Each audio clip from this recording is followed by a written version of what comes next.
Good evening. So I'm Tugdual Grall. I'm coming from France. So this is why I have this accent. We are two from Couchbase Evangelist team today. We have Robin here also has the same t-shirt. And let's do a very quick introduction about Couchbase because I think the most important part is your experience with the product. So one thing is important when we talk about NoSQL is why relational database is not necessarily enough for all the applications you are building. One view of the problem will be this. This draw something application is using Couchbase, and why they have switched from standard architecture to Couchbase. In a little bit more than 6 weeks, they moved from 0 user to 50 million users. From zero drawing inside their database to 2 billion of documents inside their database. So you can go to your DBA and ask him, OK, now I need a database where today I have 0 users, and in 6 weeks I have 2 million users, or 50 million users. And I'm not sure he will know how to size the database to start small, to finish big, to start with a 6-node cluster, to an 80-node cluster at the end. So Couchbase has been built to that. So instead of scaling vertically the same way you do it inside relational database, it has been built to have bigger and bigger machines. It's trying to do the same way you do it on the middleware. When you need more power, when you need more storage, just add more servers. Don't ask or don't add the biggest server on the planet. Just use commodity servers. You add them using your database administration console, for example, or command lines. So let's dive into Couchbase. Couchbase server has been built with 4 specific areas in mind. Easy scalability, add and remove node must be as simple as possible. You need more power, you add new nodes. And when you add new nodes, it should not have impact to your performances. It's not because you have a 5-node cluster or a 50-node cluster that the system should be slower. It should react the same as you grow inside your application. So we have been focusing on be sure that when you get the cluster and your application up and running, and when you modify the topology of your cluster, adding nodes, removing node, or when you have failure inside your system, you keep the same performance. You keep the same latency accessing the data inside your database. Because today, when you are building applications, like LivePerson, for example, over on the internet, it's always available for your user. You need to be sure that your database stays up and running all the time. Even when you have a failure on some hardware, you want to be sure your application is still working. When you need to do an upgrade to change a version of your database or a version of your application, you want to be able to do that on a running system. And in addition to that, to the performance and scalability, a lot of developers want more flexibility compared to what they have today in the relational database. And one of the stuff we can do for that is to use JSON documents that we store directly inside the database. It gives you an easy access to the schema because the schema is not forced by the database. The schema is contained inside the document, and it's your application code that could be written in Java, in PHP, in C#, in C, whatever language you want to use, in Ruby, on PHP. And you develop your application, access to the different attributes. So if you need to add more information, for example, in this specific person and address, you need the country, just add a new attribute. No need to call the DBA to create a migration script and so on. Just your application will push the change as you develop it, as you deploy it. Also, because in many cases, you may have different documents or different information that are qualifying the same stuff, a product that could have a different list of attributes. A car, a bike, a shoe, a t-shirt, all these are products, but they don't have the same characteristics. They don't have the same attributes. If you want to represent that inside a relational database, it could be very complicated because you will have to have dynamic schema, key value, key map, or attributes and values that you will store in another tables instead of adding that directly in the document. So make it very easy to develop. Inside Couchbase, we have been focusing of not only scalability on JSON, but when you have the JSON document, be able to query them. So using a very powerful way of creating index using MapReduce. So when you can create secondary level index from the JSON document.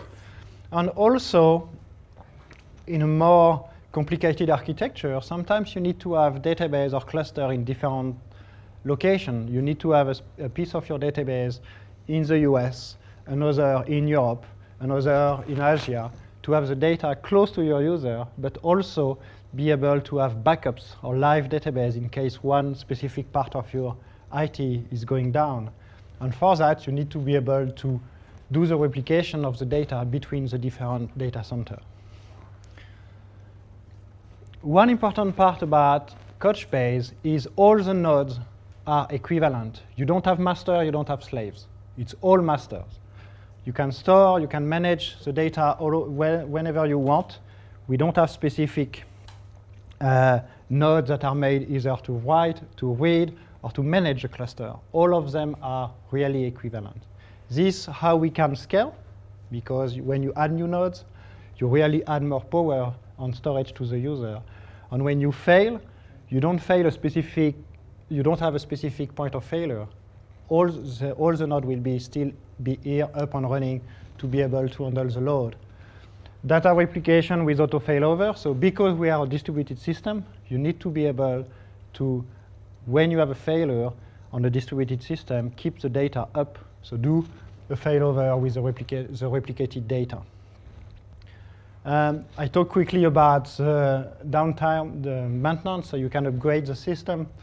You will see everything has been about performance inside Couchbase, so append-only file system. So we quickly update the file, then we do the compactions to optimize the size of the database on disk. An advanced UI console that I will show you quickly, SDK to access the value, and let's talk about the cache and the architecture. A distributed database like Couchbase is made to do two things: managing the data and managing the cluster. So we have two parts inside the product, one part about database access and data access, the other one about cluster management. Be sure that all the nodes are up and running, knowing when you have a node that is down, be able to add new nodes to the cluster. And Couchbase has been built using two big tools or two languages. All the data access layer is built using C, just to be as fast as possible, accessing the memory, accessing the disk. So when you save stuff on disk, we are using C. When you want to access the data, we use a cache that we have built-in inside Couchbase, and this cache is using Memcache. One of the benefits of using Memcache, the protocol to access the data is well-known and used by many applications already, and it has been recognized to be very, very fast and efficient. So we just add clustering capability to a cache that's saving the data on disk, written in C. All the management about gathering statistics, checking if the node is up and running, and so on, has been built in Erlang. We just choose to have specific languages for specific topics.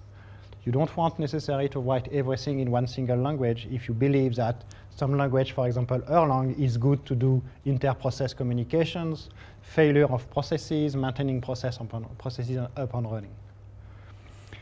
So it's an open source project. Feel free if you want to contribute to C on Erlang, but also to the client if you want. Do you have any questions on the cluster? No? Yeah? You mentioned clustering. What about the consistency?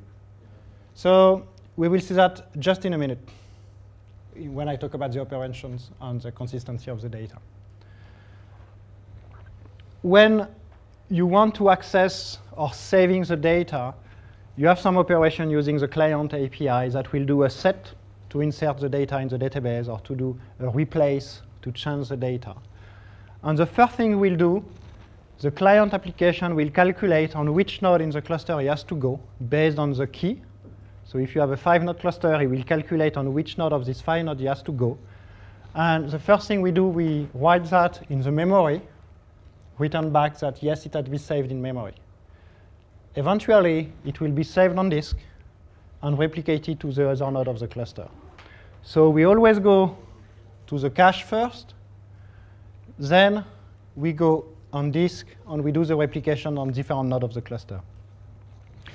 When we read the data, we do the same. We go in memory, check if the document is already in memory, return it directly. If it's not in memory, we go on disk, put it in memory, get it back. It will stay in memory until you don't have any more room that you need to switch or give space to another documents. So we will try to use the memory as much as we can, as the system can, to be very, very fast. So how do we manage the consistency? It's based on this kind of slide. So first of all, you have the cluster distribute the data on all the nodes. And we use a key on CRC32 hash to just do an evenly distributed set of the data. And we do replicas, just to be sure that if one node dies, we don't lose the data. And the application is always aware of the topology of the cluster. Always, always, always. The client knows exactly how many nodes I have in my cluster and how the data are distributed in this cluster. So when you get and set the data, the client, based on the key, calculate where he has to go. And we are always consistent. Why we are always consistent? It's because we have a single active document at a specific moment in time. When you do a get or a set of, for example, doc number 5, on this specific cluster topology, we always go there. A get and a set will always go there. We never read the replica. Because if you start to have to read the replica, you cannot guarantee the consistency of the data without checking multiple replicas. So we say one active document at a specific moment of time. So when the cluster is working perfectly, it's OK. It will always be consistent. Suppose you want to change the topology of the cluster. First, let's add new nodes to the cluster. So you have 3 nodes. The application is running. You want to add 2 more nodes to the cluster. The first thing you do, you add the 2 nodes. You don't do anything with the data yet. You have not yet change anything about the power by itself of the cluster until you do what we call the rebalance. And the rebalance will take all the keys on the replicas, and using the same algorithm that you can calculate on the client side, it will distribute the data. Instead of having 33%, 33%, 33% of the data, you will have 20, 20, 20, 20. So while we do that, we just keep alerting the client that we are moving the data, just to be sure that, once again, we always have one single version of the active document. And sometime, if this document has been moved from here to here, to here, the client will automatically redirect the query if he doesn't find it here, because he is consistently alerted that we have moved the data from one node to another. So always consistent, always fast. Why it's fast? Because the client knows exactly where he has to go. We don't have to go on a specific server to ask, where is my data? The data is based on a specific algorithm that we share between client and server. And because we always know what is a cluster topology, using the cluster maps that we have cached in the application, like that, we can always calculate where do I have to do a specific operation. So when the migration is done, the cluster map is updated. So what's happened? Because when you are on a distributed system with commodity servers, you have failure. It's important to understand that when you work with distributed system, you may lose machines. You may lose machines because you have many of them, just because your network is not reliable, because you have an issue, you have a VM that's crashed. So the issue with that is if you lose this data, what's happening to this specific data on the application? So the first thing is, if the server disappears from the cluster, by default, you temporarily lose the access to this data until we do what we call the failover. The failover is just taking the replicas and make them active. As soon as I do that, I am exactly in the same situation as before. I have all my documents that are active in memory, at least the keys. I know what the values are, and I have consistent value and consistent access to my values. So depending on the way you configure Couchbase, you configure your application, this specific process of discovering that one node is dead and doing the failover could be automatic or manual. You choose depending on the size of the cluster, depending on the type of application you are building. What we want to make it very easy for the developer to deal with the data. It's a lot easier to deal with, for let's say 1 or 2 seconds or 5 seconds, say, these data are not available, that instead of getting access to the data that you don't know if it's a good value, the good consistent value that you have. So we choose to have consistent access to the data and sometimes lose a little, but not having access to a specific subset of the data. You are in a distributed system, so you have some trade-off compared to one single database where data are always available until you lose your entire database. So when you are querying or accessing the data, in all these cases that I showed you, you are accessing them using a simple key, the ID of the document. In many cases, you want to be able to query the content of your JSON document. Suppose you save information about Twitter, and you take Twitter ID, Twitter message, and you save them inside the database. You want to be able to say, OK, give me all this message talking about from this specific user, or that has been published on a specific date, or that contains this specific tag. And you cannot, or you can, but you don't want to do a full scan of all your JSON document inside the database. So you need to create an index for that.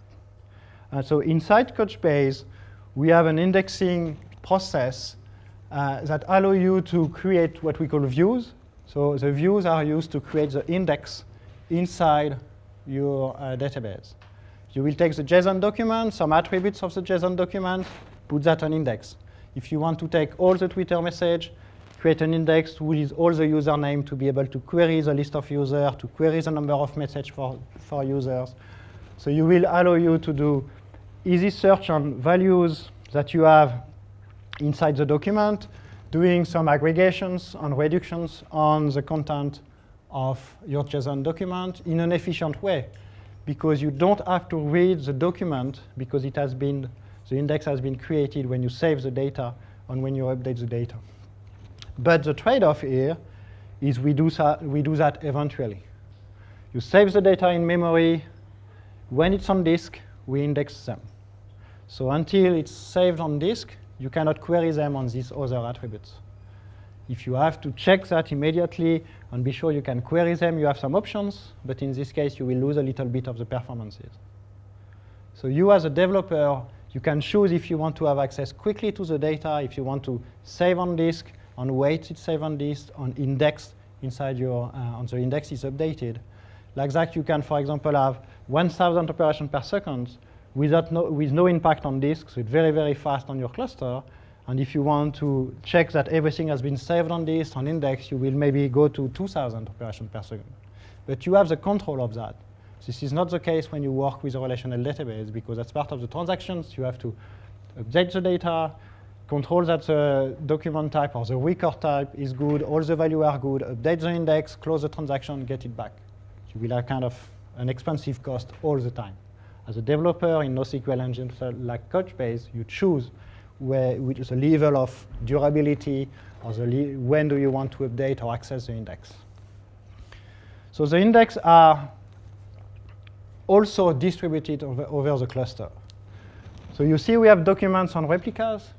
So you are creating an index that look in all the Twitter message and create the index for the Twitter screen name. What will happen in this case, on each node for each document, we have a subset of the index. So here you will have all the screen names related to this document, all the screen names related to these documents. And if you want to be able to have a fast failover also, you can do replicas of the index. It's an option. You can choose to reindex when you have a failure, or just promote this as an active index. That means when I query the engine, when I query, give me all the Twitter coming from the LivePerson account, what I have to do is look for the LivePerson account in all the nodes of my cluster on this index, this index, this index, so do the scattering. Then I reply to the answer by aggregating the result, recalculating the sorting of the data, and send it back to the user. So in one case, when we work with keys, we have consistent performance. However, the number of nodes we have, if you have 10 nodes, or 50 nodes, or 100 nodes, the get on set will always be that fast, the same kind of latency. In this case, we have to remember that we have to query the whole cluster, because we don't know where LivePerson is. It will be here, here, and here. You don't control this sharding of this index. So finally, we have the cross-data center replications that allow you to copy the data from one data center to another data center. And we are building that typically to really distribute the data or copy the data across different data centers on the world, to have the data close to your user, but also to be able to use that as an online or live backup for your data. We also use that to push and create third-party indexes for full-text search, for example, with Elasticsearch. If you want to do some more advanced search and simple queries on attributes and do full-text search, we will use this technology to do that. The same is the cross-data center replication will be done when the document is saved on disk. So we save the data on disk, and when it's done, we will send different messages to another data center saying this document has been changed. So like that, you will have the data up to date in another data center. So for example, I have a data center on the East Coast, another data center on the West Coast, and I want to be able to send the data back and forth between the different nodes, different clusters. This one, when you talk about one cluster, it must be on the same data center, because you want to have fast performances for replication between the different nodes of the cluster. This is not the case between two clusters, because you can do that on a slow network, on a non-reliable network. As soon as we lose some data, meaning if you try to push some data and say, I have not received the acknowledgement, you will retry and send it later on, saying I was not able to replicate this data. OK?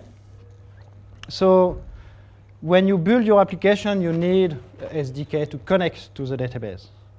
So depending on your programming language, you have various SDK like Java, .NET, PHP, Ruby, Python, Node.js, C, Scala. It really depends on your programming language. With Couchbase, it's quite important to install the client, because the client has a part of the intelligence to do the sharding between the different nodes. So inside the Java code, for example, we know that on which node we have to send the data when you query them, when you do a get to go immediately to the good node, so to have very fast performance to get and set the data. OK? So let's see quickly how Couchbase looks like. So when you install Couchbase, you have an administration console that gives you many information about what's happening or what is your cluster. You will see the global view with all the nodes of your cluster. How many memory do you have in one, or the addition on all the nodes? In this case, I have only one single cluster. I see some activities about the operation on my cluster. I can see the different nodes, and for each node, I will have some statistics about what's going on. In this case, I'm just inserting some data. I have a small Java program pushing data online. And the key point here is when you add new nodes, you will see exactly the same values distributed over the cluster. You don't have a specific cluster that is a node of the cluster managed for the administration console. They are all accessing the same data, sharing the same data. And everything you see online, everything that I can do online, for example, if I want to do a compaction, if I want to create a new bucket, so a new schema, a new namespace to where I want to add the data, for example, let's create a new application, create new bucket, name Tel Aviv, put some, configure the size of the cache. Do I want to have replicas? Do I do auto compactions? Flush or not? Flush will be to delete all the data in one operation. Everything I do here, I can do that using the command line on the REST API. You don't have to use the console all the time. The data we store, if we store documents, I can see the JSON documents. I can modify the JSON documents. This is some tweets that I am saving in. And the way it's working, I have a small Java program running. And this Java program is very simple. Take the on status, so it's just I'm using Twitter4j. And I am getting the message and saving inside the database. Client set an ID, how long I want to take it inside the database. 0 will be forever until the delete. But I can use an expirations to say keep it only for 50 seconds, for example. After 50 seconds, it will be removed from the database. And I save the Twitter message. So it's saved inside the database.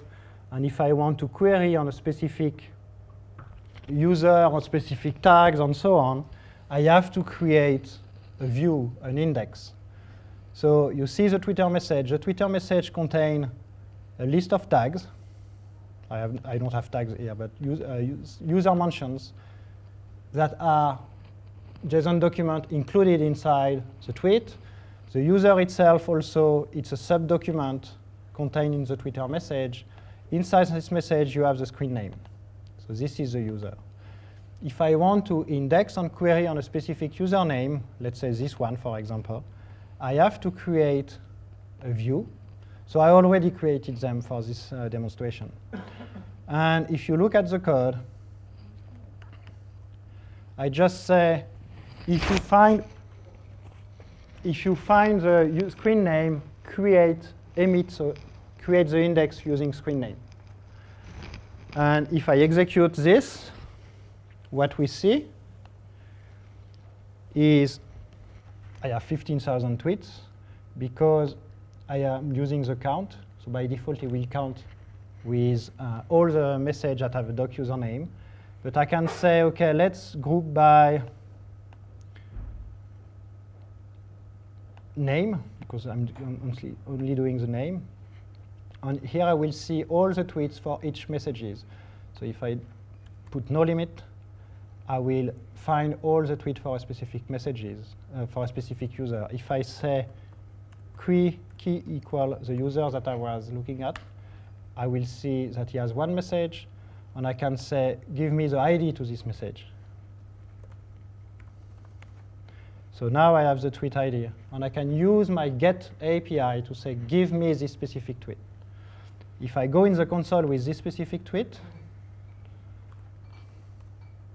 instead of using the Java code, default document, this, it returns me this tweet for this specific user. I can do the same for tags. I can do the same for date. What is interesting about the date, if we look at the other view, by date, we have a specific function that is named date to array that will transform the date into an array that contains the year, the month, the day, hour, minute, seconds. This allows me to do, so if we look at the index,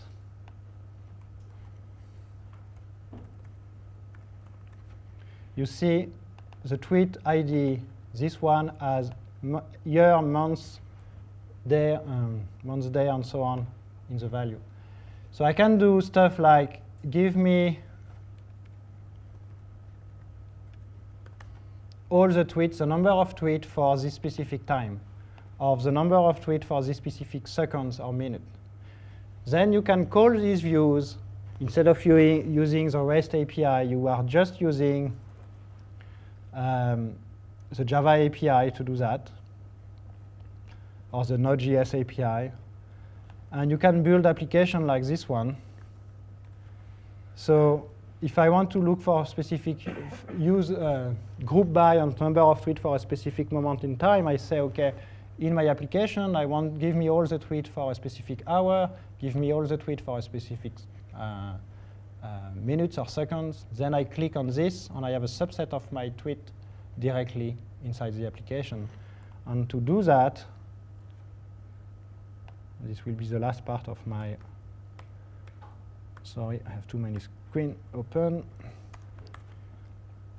In this case, it's just a Node.js application, but it could be Java or what, any language you want.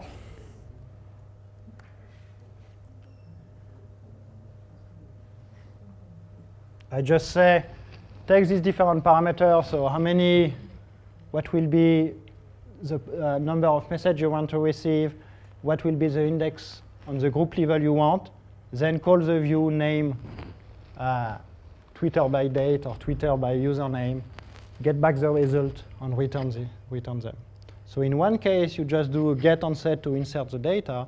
In the other case, you query the indexes to get the ID out of the database to look for specific documents.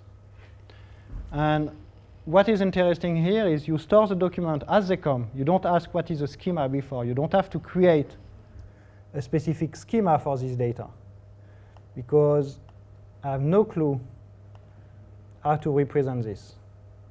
Because if you look more in detail inside the database, you will realize that many tweets they don't have exactly the same data. Some of them have geoinfo that is a subset. Some of them have a list of user map, user mentions, and all this stuff. So based on this, you can store any data as JSON. We can also store any type of data up to 20 megabytes. You are not forced to use JSON. You have a very simple API based on the SDK that will give you access to how to read and write data inside the database, and transparently give you access to all the nodes of the cluster. You can add, remove node as a system administrator. It doesn't have any impact on your application. You as a developer, you are not responsible of knowing where the data are going physically. They are going inside a cluster. And using views and indexes and queries, you can really find data inside the JSON document and do some aggregation on statistics and real-time analytics about data. If I go back, if I refresh by date, I click on second, every time I will, you will see the number of, did I kill my process? Or it's maybe sorted in the, well, let's do this. Yeah, so you see the number of tweets coming up, so we update the index automatically. And when I read this, I don't read the documents. I don't access the JSON document. I just read the B3 index that is on disk to be very, very fast. You don't want to parse JSON document when you do queries. So this was a quick introduction. So we will have Q&A at the end, if you don't mind, just to be sure that like that you can compare or ask more questions about Couchbase in the context of LivePerson at the same time.